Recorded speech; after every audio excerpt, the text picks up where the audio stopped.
बादल देख डरी हूँ श्याम, मैं बादल देख डरी।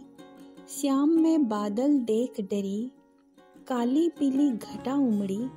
बरस्यो एक घड़ी, जित जाऊं तित पानी पानी। हुई सब भूम भरी, जाके पिया परदेस बसत है। भीजे बाहर खरी, मीरा के प्रभु गिरधर नागर। कीजो प्रीत खरी, श्याम मैं बादल देख डरी।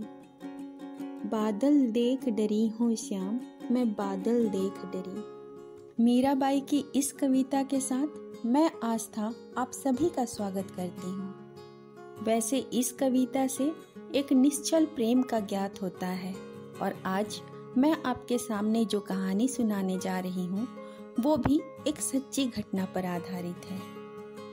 आपने शायद जोगीमारा गुफा का नाम सुना होगा। यह गुफा स्थित है सरगुजा के रामगढ़ की पहाड़ी में और यह स्थान कभी एक धर्म स्थल था। जोगीमारा की यह गुफा सुतनुका और देवदीन की प्रेम कहानी सुनाती है। आप भी सुनिए। यहाँ किसी जमाने में एक सुंदर देवदासी रहती थी जिसका नाम था सुतनुका। देवदासी ऐसी स्त्री होती है जिसका विवाह बचपन में ही देवता से कर दिया जाता है और उसको बाद में मंदिर में ही दासी बनाकर रखा जाता है। देवदासी का धर्म कर्म था देव एवं पुरोहितों की सेवा करना। देवदासी का पूरा जीवन गायन, नर्तन और देवताओं को रिझाने में ही जाता है। इस गुफा में मठ या मंदिर तो नहीं मिले परंतु नाट्य मंच जरूर मिला जिसे हम मुक्तांगन कहते हैं। इसी गुफा में लिखा है कि कविगण रात्रि में हृदय को आलोकित करते थे और साथ में यह भी लिखा है कि देवदासी सुतनुका से रूपदक्ष देवदीन ने प्रेम किया था।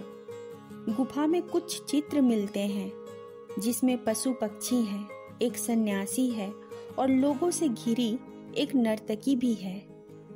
यहाँ जो लोक कथा है वह इस प्रकार है। सुतनुका अति सुंदर थी, साथ ही साथ नृत्य में पारंगत, कला प्रेमी, कवि हृदय भी थी। वह न जाने कितने ही लोगों की लालसा थी परंतु वह बस अपने देवदीन की थी और वह उसी की हो सकती थी। देवदीन एक शिल्पी, मूर्तिकार, वास्तुविद था। वह काशी का रहने वाला था। कुछ लोग मानते हैं कि काशी हमेशा धर्म और विद्या की नगरी थी, मूर्ति कला और शिल्प की नहीं। कहते हैं कि वह एक चित्रकार था। वह जो रूपांकन करता था सब देखते रह जाते थे। कुछ लोग कहते हैं कि देवदीन चित्र बनाने आया था लेकिन नृत्य नाटक देखकर ठहर गया। सुतनुका से मिलकर तो वह वहीं रुक गया, उसको जाने का मन नहीं किया। सुतनुका और देवदीन का कार्य क्षेत्र भले ही अलग अलग था पर दोनों का कार्य स्थल एक ही था, वो जोगीमारा की गुफा। एक दूसरे को देखने, मिलने और देखते मिलते रहने के तमाम बहाने थे। दो अलग अलग विधाओं में पारंगत कलाकारों में निकटता बढ़ी और वह शीघ्र आत्मिक प्रेम में बदल गया। वैसे सुतनुका किसी एक की कामना नहीं थी, वह किसी एक को स्वीकार भी नहीं था। देवदासियों पर तो पुरोहित एवं सभी उच्च वर्ग के लोग अपना अधिकार समझते थे। क्या आपको नहीं लगता कितनी अजीब प्रथा थी? सुतनुका के मन में देवदीन के लिए गहरी निष्ठा और प्रेम था। लोक मान्यता है कि इस पहाड़ में राम सीता ने अपने अपने एक एक पद चिन्ह बनाए थे, एक में दो को समाहित करने के भाव के साथ। ये चिन्ह समय के साथ खो गए, जिन्हें सुतनुका और देवदीन ने साथ मिलकर फिर से उकेरे थे। दोनों का पद चिन्ह राम सीता के आत्मिक और आध्यात्मिक प्रेम की तरह साथ चलने के उद्देश्य से बनाया गया था। लेकिन नियति का खेल कुछ और था। पुरोहितों और धर्माधिकारियों को यह प्रीति रास नहीं आई। पुरोहितों ने मिलकर देवदीन को निष्कासित कर दिया और देवदीन चला गया। यहाँ सुतनुका को विश्वास था कि वह कुछ समय बाद अपने मन को मजबूत करके फिर लौटेगा। सुतनुका के लिए जोगी मारा की गुफा में रुक जाना या देवदिन की तलाश करना दोनों ही दुविधाग्रस्त था। देव मर्यादा ने उसे सदा के लिए वहां मूर्त बना दिया।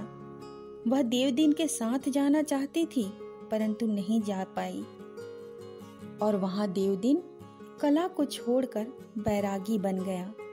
नाथ पंथों शैवों के साथ रहा तो कुछ दिन बौद्ध भिक्षुओं के साथ रहा। अब 1 वर्ष के बाद वह पुनः वापस लौटा तो अब जोगी बने देवदिन को पहचानना बहुत मुश्किल था। अलख निरंजन कहता हुआ वो जोगी मारा की गुफाओं में गया तो उसको पता चला सुतनुका नहीं रही। सबने बताया कि विरह में वो अन्न जल त्याग दिया तथा वही मंदिर में वियोग गीत गाते हुए ही चल बसी। देवदिन के पास अब पाने को कुछ शेष नहीं था। देवदिन के पास अब पाने के लिए कुछ बचा नहीं था। वह उसी गुफा में धूनी रमाकर बैठ गया। कुछ समय बाद योग में बैठे बैठे ही उसकी मृत्यु हो गई। यहाँ देवदिन ने सुतनुका की कई प्रतीकात्मक चित्र बनाए हैं। जोगी मारा की उत्तरी दीवार में पाली एवं प्राकृत भाषा में लिखा गया है, सुतनुका नाम देवदासी किय ताम कामयति वाराणसय देवदीने नाम रूप दक्षे। अर्थात सुतनुका जो देवदासी थी उसको वाराणसी के एक चित्रकार देवदीन ने चाहा था। वैसे 2 चाहने वालों के लिए यह आम बात है। कवि कालिदास ने अपनी रचना में इन्हें यक्ष यक्षिणी कहा है। उन्होंने ही मेघदूतम की रचना की इन्हीं रामगढ़ की पहाड़ियों में। अब आप समझ ही गए होंगे कि सरगुजा की रामगढ़ की पहाड़ियाँ गवाह है सुतनुका और देवदिन के प्रेम की और मेघदूतम की रचना की।